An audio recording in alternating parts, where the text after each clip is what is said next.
So the job was given to 2 Australian brigades, one to attack from the north and one from the south.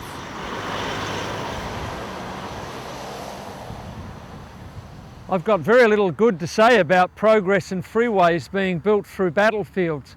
But in the case of just here, they've built this high ground beside the freeway, beside a truck stop, and it gives you a great perspective that you couldn't get in 1918. I've got the camera facing directly north, and of course you can see the town of Villers behind us there on the horizon. So the attack from the south was put into the hands of the 13th Brigade under Brigadier General Glasgow. He was from Queensland. The brigade was made up of 4 battalions from Queensland, Western Australia, and some Tasmanians in there as well. Now, General Glasgow was known, he wasn't a loud hothead, but apparently he was very intense and a very good general. He'd come up through the day of the 24th and summarised the situation, went back, lined up his troops. Now, where they formed is just south of the wood that you can see in the distance in this direction, in the west. And it was around about 10 o'clock at night they were ready to go for it. And as they came out, the Germans were in the wood. There were machine guns lined up right along the side and the edge of the wood. So as soon as our guys began to move, the machine guns just ripped into them. The 51st Battalion was pinned down on the edge of the line here, so something had to be done. 2 platoon leaders took the initiative and led bomb attacks successfully against all the machine gun posts. And for their bravery and leadership, they were awarded. Lieutenant Sadlier received the Victoria Cross and Sergeant Stokes received the Distinguished Conduct Medal. And this is where it was before midnight that the troops from Western Australia and other places began to move through here from the forest, cut across here to try and cut off the town around to the southeast. And it was pitch black, it was bitter fighting, there was barbed wire through here, and it was slow moving. But apparently it was around about midnight, above the noise of the battle from here, they heard these screams coming from literally 2 kilometres away, way over on the other side of the town on the horizon there. They heard this screaming coming through, and it was the sound of the Victorian battalions making the beginning of their attack against the north and northeast of the town.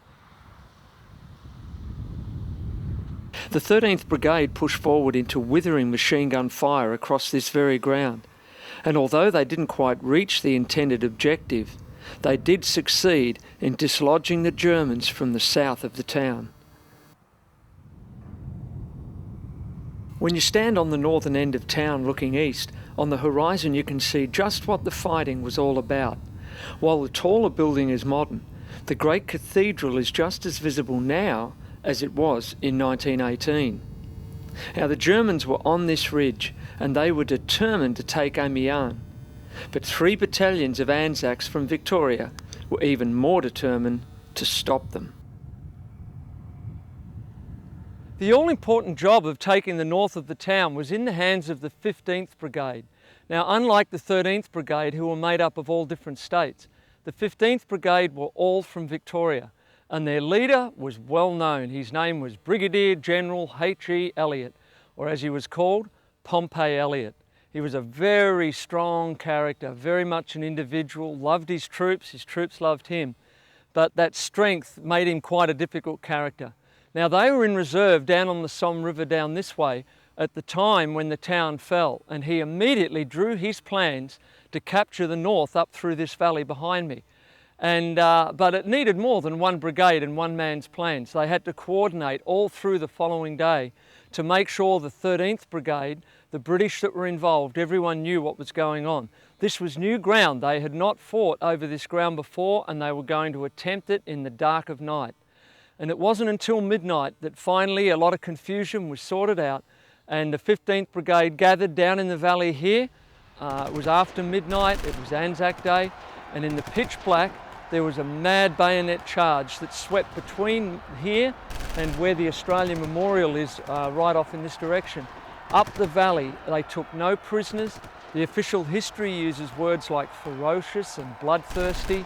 It's kind of nasty words for Australian troops, but there you have it. They made so much noise that they could hear the screams on the other end of town, and they swept their way up through the valley in this direction to the horizon that we can see from here, called Hill 104. Then they began to sweep around. There was a little bit of confusion as to where the line had to end, but nevertheless, the job was done.